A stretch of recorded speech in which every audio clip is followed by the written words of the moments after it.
சங்கீதம் 72:12. கூப்பிடுகிற எளியவனையும் உதவியற்ற சிறுமையானவனையும் அவர் விடுவிப்பார்.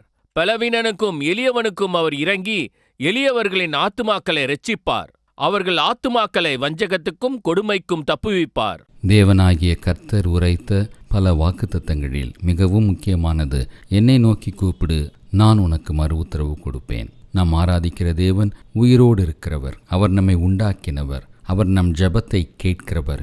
அவர் நம்மை நோக்கி பார்க்கிறவர். எளியவனை தூசியிலிருந்து உயர்த்துகிறவர்.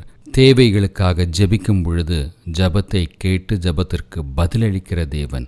அப்படிப்பட்ட தேவனை தங்கள் நம்பிக்கையாய் கொண்டிருக்கிற ஜனங்கள் பாக்கியவான்கள். இந்த நாளிலே நாம் எப்படிப்பட்ட சூழ்நிலைகளில் இருந்தாலும் அந்த தேவனை நோக்கி பார்க்கும் வேளையில் கட்டுகளை கட்டவிழ்த்து, அடைக்கப்பட்ட வாசல்களை திறந்து, தடைகளை தகர்த்தெறிந்து, ஜீவனுள்ள தேவன் வெற்றியை சிறக்க பண்ண அவர் ஆயத்தமாயிருக்கிறார்.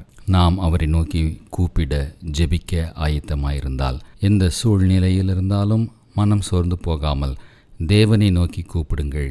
ஜெபத்திற்கு பதில் தந்து அவர் உங்களோடு இருந்து நன்மையை வருஷிக்க பண்ணுகிறதை உறுதிப்படுத்துவார். அந்த தேவன் நல்லவர், நீதியுள்ளவர், அன்புள்ளவர், இரக்கமுள்ளவர், நம்மை நேசிக்கிறவர், பாதுகாக்கிறவர், போஷிக்கிறவர், வழி நடத்துகிறவர். இது உங்கள் வெற்றியின் நாள்.